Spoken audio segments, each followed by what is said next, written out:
eu peguei um trecho do Reinaldo Azevedo aqui para gente começar, tá?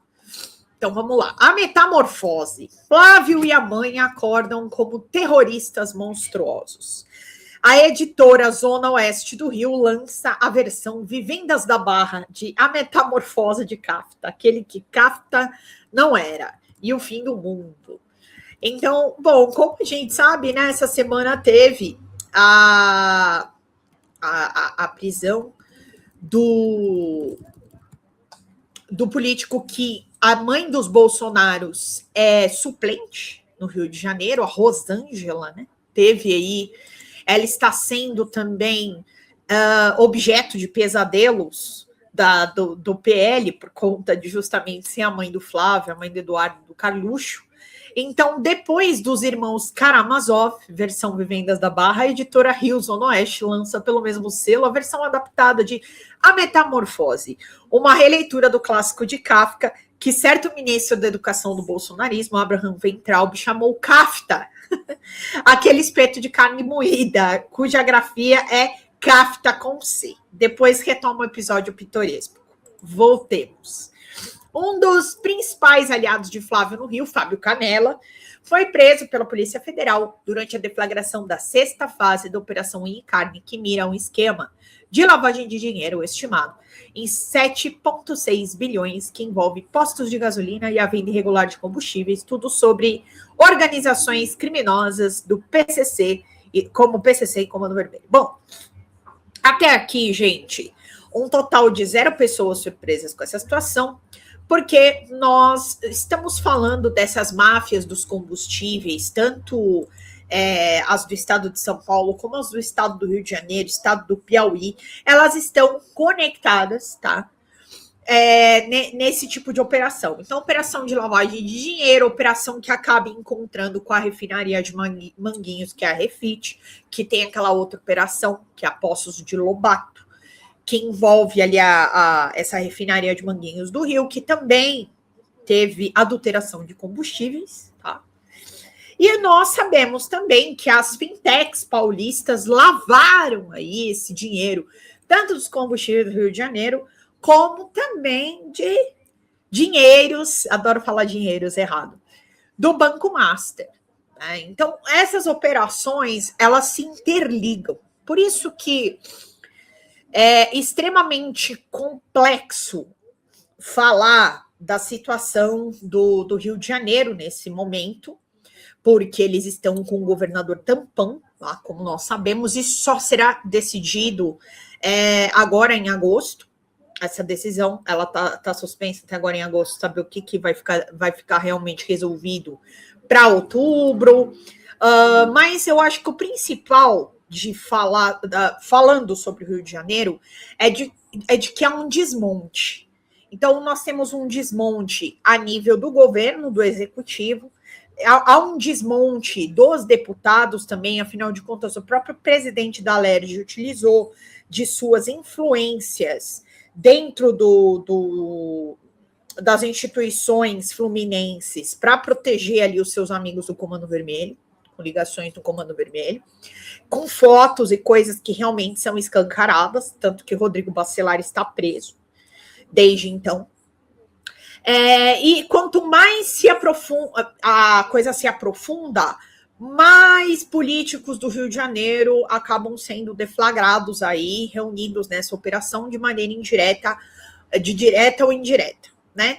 Cláudio Castro, que renunciou ao governo do Rio de Janeiro, então não foi impeachmentado, não foi cassado instantaneamente, mas aí, desde o começo dos anos 2000, estava fazendo contas com a minha amiga Luísa Pereira, um beijo para ela, que fez um story sobre isso ontem, que o Rio de Janeiro vem tendo problemas com seus governantes, com seus líderes do executivo. E eu não preciso dizer para vocês, como eu sempre falo aqui, dia sim, outro dia também, de que a família Bolsonaro faz parte dessa rede, afinal de contas, eles vieram do Rio de Janeiro, tanto que há a discussão de que por que Carluxo estaria em Santa Catarina, porque Eduardo Bolsonaro, por exemplo, veio para São Paulo, porque a família deles tem o domicílio eleitoral no Rio de Janeiro. Eles sempre tiveram uma capilaridade de votos grande ali, por motivos que a gente já sabe também, influências, com milícias e tudo mais que a gente sempre comenta. Agora, eu acho que o mais importante de fazer essa conexão nesse começo aqui com vocês sabem que eu gosto de fazer um pupurri, né? Eu gosto eu sou a louca da linha cronológica. Flávio Bolsonaro realmente entrou num pesadelo, num castelo de horrores, desde que houve a visita nos Estados Unidos, ali numa tentativa de classificar o CV e o PCC como organizações criminosas para tentar salvar a sua candidatura e retomar a sua popularidade com o tema de segurança pública, que a gente sabe que é uma das grandes bandeiras da extrema-direita. E quando eu digo grandes bandeiras, não, uma das grandes bandeiras não significa que eles realmente façam aquilo que precisa ser feito nesse tema. Né? É um tema utilizado, como nós dizemos dentro do estudo da criminalidade, como populismo penal, né? Utilizar temas que são dores comuns, como a segurança pública, a criminalidade, a violência urbana, para capilarizar voto e fazer palanque para a campanha. Então, até aí, um total de 0 pessoas surpresas com essa tentativa do Flávio Bolsonaro após o seu áudio com Daniel Vorcaro ter sido revelado. Então, o que eu quero trazer mais?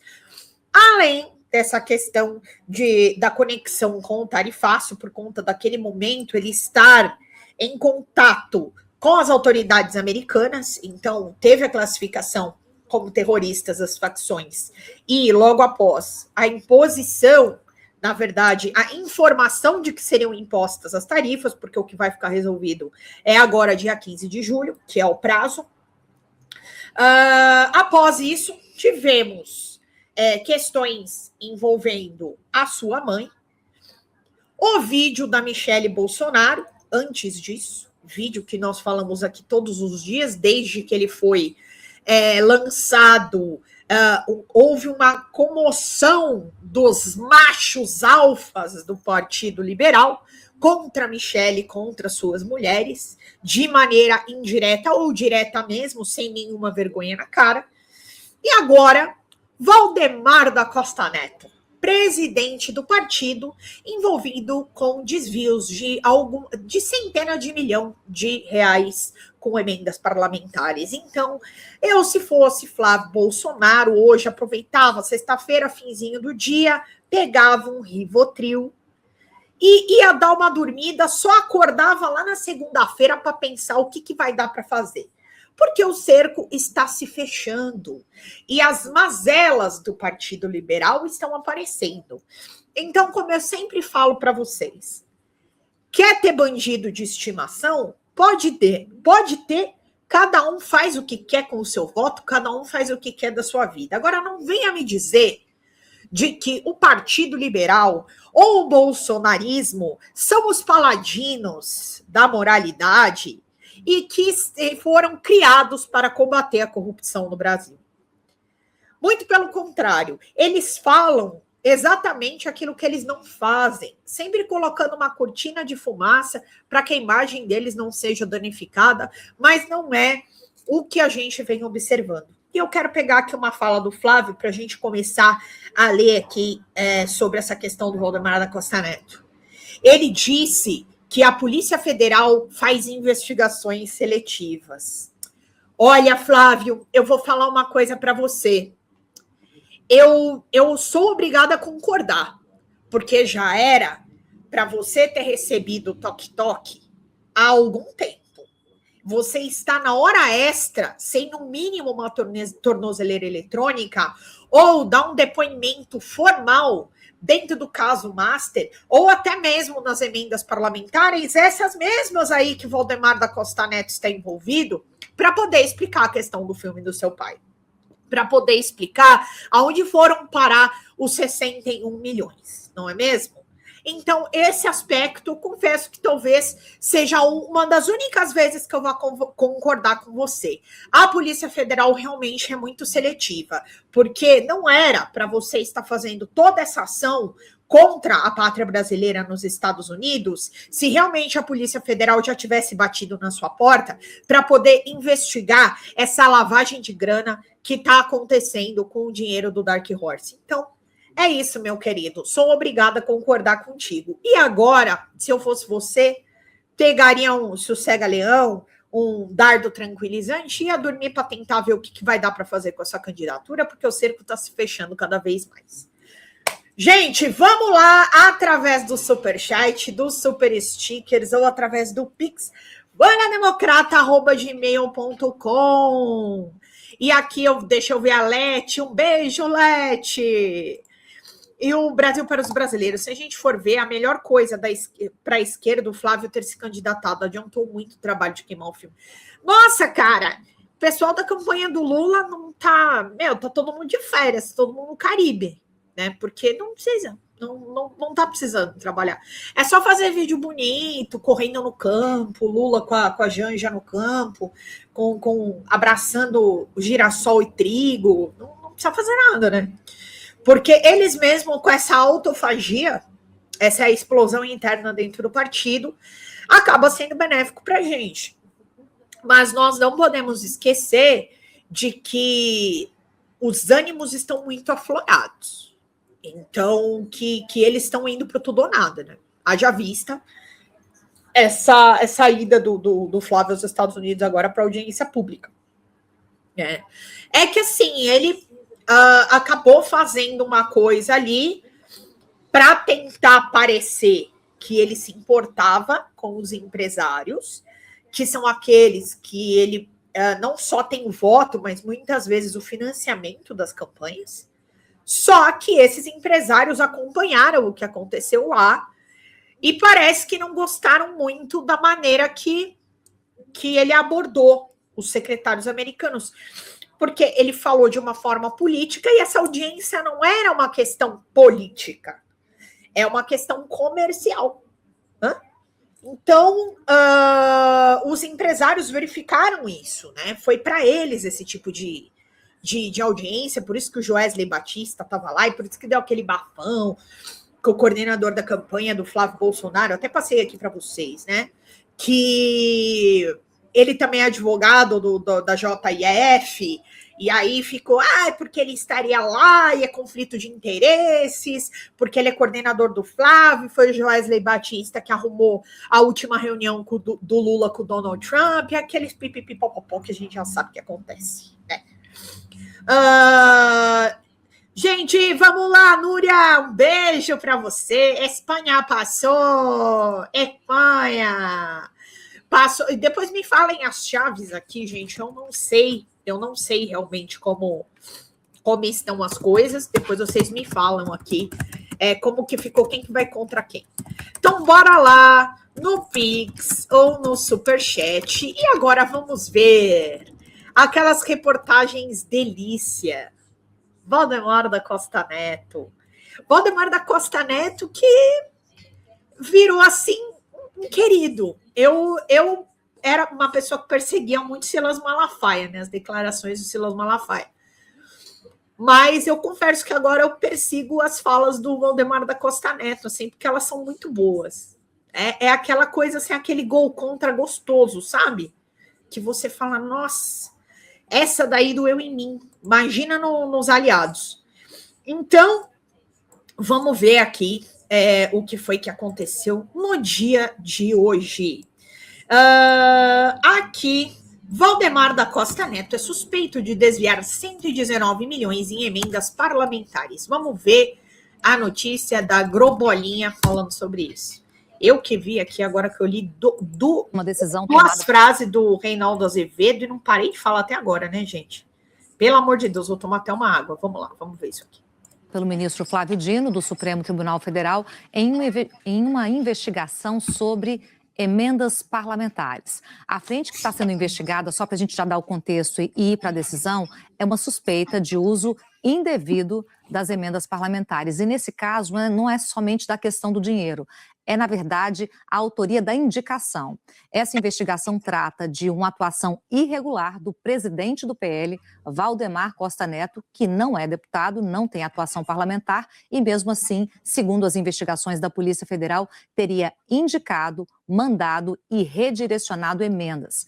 O ministro Flávio Dino reproduz essa investigação que diz também que a troca de mensagens que mostram que, apesar de ele não ser deputado, é ele que faz esse dinheiro girar, direciona para onde tem que ir, o que é ilegal, porque somente parlamentares podem destinar emendas parlamentares, ou seja, já é até autoexplicativo a partir do nome. Deixa eu mostrar aqui a página 23, em que a Polícia Federal tem um trecho que o ministro reproduz, o que a gente está tratando aqui para a gente mostrar a literalidade. Página 23, o ministro fala sobre essa questão de que, embora, está aqui, ó, nessa parte, gente, aqui em negrito, que Valdemar Costa Neto, sem exercer mandato parlamentar, parece ter atuado até muito recentemente como mandante do redirecionamento de valores públicos.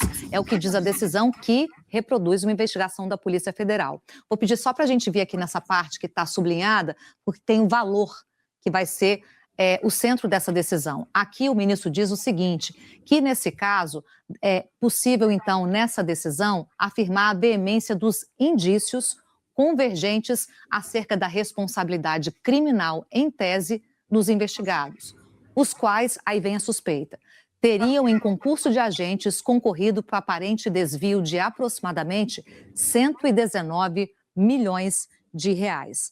Na página 30, ele toma mais uma medida. Ele diz que as emendas relacionadas a esse caso que a gente está mostrando aqui, dos 119 milhões, elas têm que ser suspensas de forma imediata. A gente já tem aqui, então, na página 30, só descer mais um pouquinho, porque tem o trecho, é bom a gente mostrar literalmente o que está na decisão. Na página 30, o ministro fala, então, que é preciso suspender de forma imediata a aplicação desse dinheiro público. Ele diz o seguinte, que afigura-se necessária, portanto, está aqui, a emissão de provimento cautelar para suspender imediatamente a execução de todas as despesas públicas ligadas a essas emendas indicadas na representação policial. Estejam elas em fase de empenho, que é o dinheiro reservado, em fase de liquidação, já no final, ou em fase de pagamento, como o próprio nome diz, para já exercer ali a obra. O ministro disse que isso tem a ver com proteção ao patrimônio, moralidade administrativa e as regras que regem a atividade financeira pública.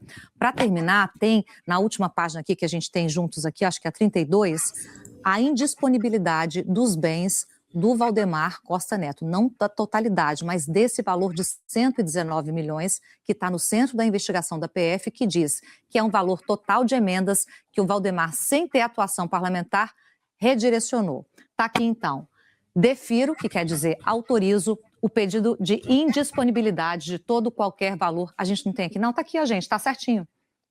Bom, então tá bom, a gente vai baixar aqui porque tem informação de dados pessoais, acabo de receber informação e, claro, a gente não vai colocar dado pessoal de ninguém aqui. Sobre o Valdemar Costa Neto, então, o ministro diz o seguinte, defiro o pedido de indisponibilidade de todo e qualquer ativo de titularidade da seguinte pessoa. Aí vem o nome do Valdemar Costa Neto, no valor de 119 milhões 216 mil e 703 reais, que é o valor que está sob investigação. Emendas que não poderiam ser direcionadas ou indicadas por ele, que não é deputado, foram indicadas e aí o ministro Flávio Dino suspende o pagamento em qualquer fase que elas estejam e também ele declara essa indisponibilidade de bens ou dinheiro nesse valor de 119 milhões do Valdemar Costa Neto.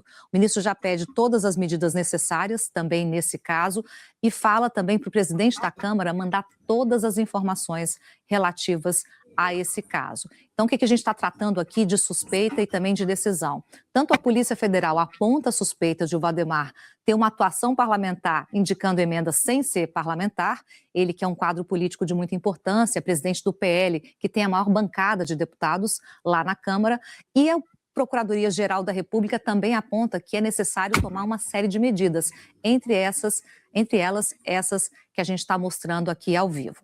Bom, já quero ouvir o Valdo, porque isso vai ter bastante repercussão, Valdo, que é uma nova frente relacionada a emendas parlamentares. A gente vê outras operações falando de desvio, ou seja, o dinheiro bate lá, mas não vai para a obra certa, mas agora o que está se tratando aqui é de uma atuação indevida de alguém que não é parlamentar, no caso Valdemar Costa Neto, agindo como se fosse, segundo as investigações.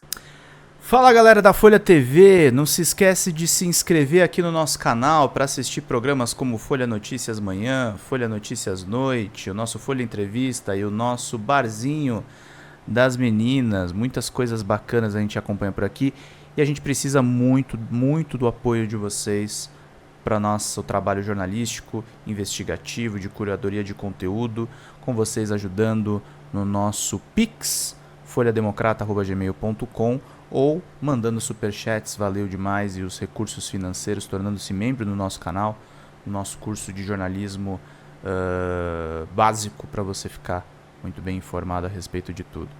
Queridos e queridas, muito obrigado pela presença de todos vocês, vida longa e próspera.